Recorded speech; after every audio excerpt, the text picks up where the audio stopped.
Elle s'est imposée dans le surf professionnel jusqu'à en devenir une figure incontournable, championne de France, d'Europe et du monde. Elle a remporté de nombreux titres avant de se consacrer à la catégorie la plus extrême, les vagues qui culminent à plus de 20 mètres de hauteur. La sportive est aussi la marraine des Eco Games Sport Planet, un engagement écologique pour rendre à l'océan ce qu'il lui a donné. Je vous laisse en sa compagnie. L'entretien est réalisé par Karine Henry, Guillaume Gouet et Christophe Arnois. Les monstres d'eau la faisaient pleurer à 11 ans et lui donnaient la peur au large. Mais la petite Justine Dupont va se faire une promesse. Tout faire pour surfer mieux que son grand frère. 11 ans plus tard, elle apprivoise la mythique vague basque de Bellara. Aucune femme n'avait réussi avant elle. Elle a 22 ans. La Française dépie l'immensité et parfois, ça fait mal. Mais c'est plus fort qu'elle. En novembre 2019, elle surfe à Nazaré au Portugal, la plus grosse vague de sa vie. Plus de 20 mètres de haut, l'équivalent d'un immeuble de 10 étages. Les monstres d'eau de son enfance seraient-ils devenus ses compagnons de jeu? Face à l'océan, elle se sent petite, mais libre.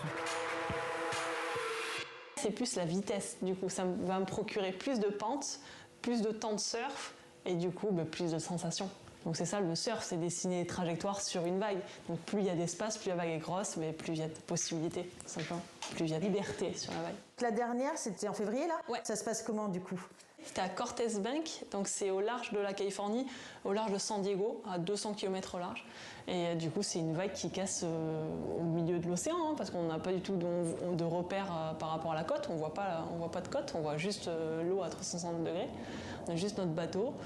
Et les otaries, les énormes phoques, il y a des requins blancs qui sont passés pendant la session aussi, donc ça c'était moins sympa.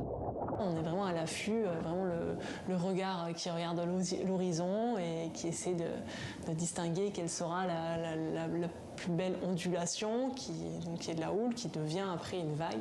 Sous tes pieds, tu sens la vague qui est en train de se créer, qui est en train de grossir, de grandir encore, mais aussi de devenir plus abrupte, de créer une pente. Et là, là, tu sens que tu commences à prendre de plus en plus de vitesse. Et là, c'est excitant, cette vitesse que tu prends.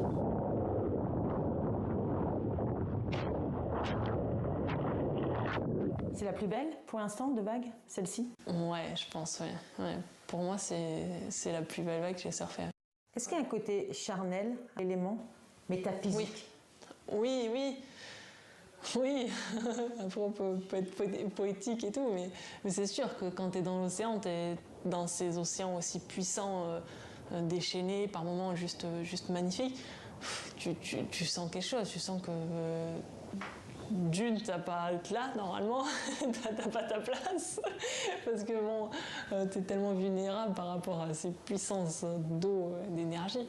Et après, tu te rends compte que t'as le droit, l'océan te laisse dessiner une petite courbe sur une vague par-ci, une vague par-là, et c'était suffisamment respectueux et humble d'arriver à t'amuser avec les vagues et à jouer avec elles. Par moments, ça se passe pas bien, et la vague te casse et... Le genou, la cheville, l'épaule. Les blessures, comment vous les vivez en fait? Les blessures, finalement, c'est un temps d'arrêt. Donc ça te permet aussi de te remettre en question. C'est un temps de pause, de prendre du recul un peu sur toute la situation, sur comment je pratique le surf de grosse vague, comment je visualise tout ça et comment je m'implique. Et que ça fait partie du jeu. Je joue avec ces vagues, je joue, et puis des fois je perds, tout simplement. Donc l'océan, il est plus fort que moi, mais l'océan m'a eu cette fois-ci, et il m'a cassé parce que je suis vulnérable par rapport à ces masses d'eau, et que l'océan est tellement plus fort que moi que s'il veut me casser, il peut me casser quand il veut. Donc des fois ça m'arrive, et à moi de me ressaisir et d'y repartir, quoi. S'il y a la passion, l'amour, l'envie, voilà. Vous dites, on joue avec l'océan, l'élément qui sera toujours plus fort que vous. Est-ce qu'on joue avec la mort? Alors, on la côtoie? Non, j'ai eu des fois un peu cette sensation-là. Non, en fait, c'est quand on a vraiment peur de cette mort, finalement, on vit subis plus en fait. Il y a un peu un côté comme ça. Donc il n'y a pas ce rapport. Oui, il y a un risque. Il y a un risque. Oui, vous prenez. On ne sait pas comment ça peut se finir. Vous en êtes consciente quand vous y allez sur l'eau. Oui. Je suis consciente que je sors des vagues qui peuvent me faire mal, voire très très très mal. Mais je pense que je fais les choses bien, ça me permet d'être encore plus concentrée, d'être encore mieux entourée, d'avoir une préparation et une sécurité la pointe possible. Et après, c'est la vie est faite de plein de risques. Il faut aussi les tenter pour vivre, tout simplement. Comment on se prépare à affronter l'immense? On n'affronte pas, parce que là on perd.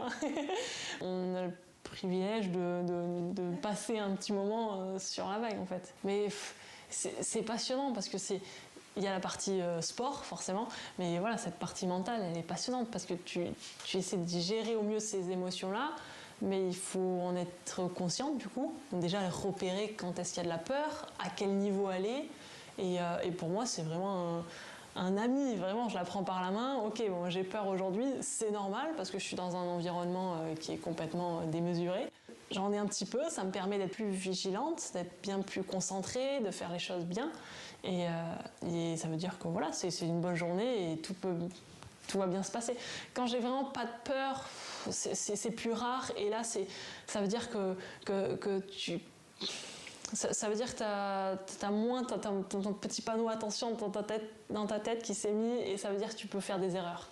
Donc voilà, c'est un peu un repère et je joue avec ça.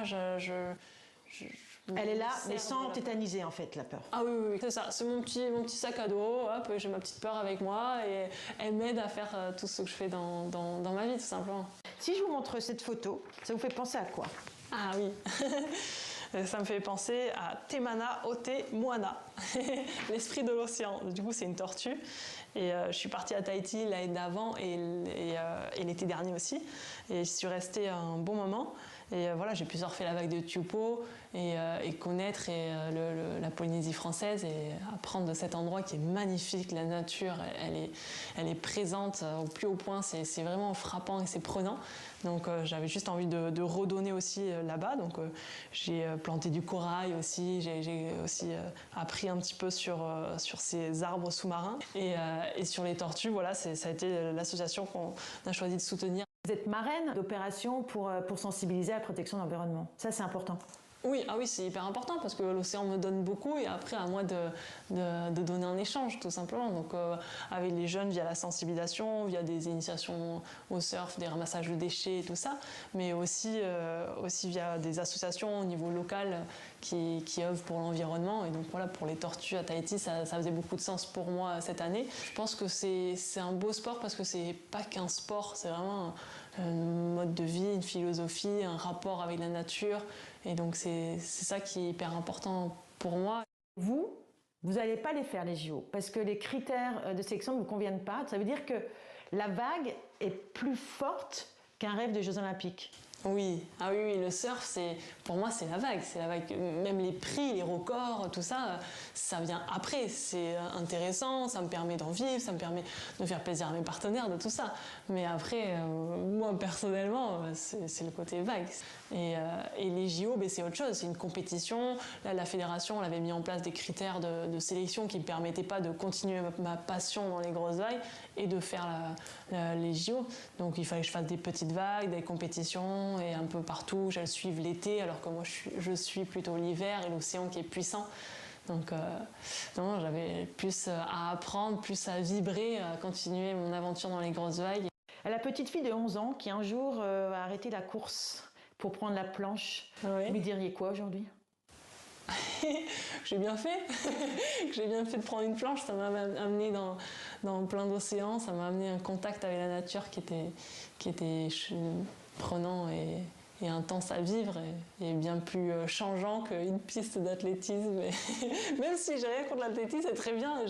J'ai apprécié courir, ça m'a fait une bonne caisse physiquement et de l'apnée aussi, ça m'a aidé. Mais oui, je suis très contente d'avoir fait ma route dans l'océan.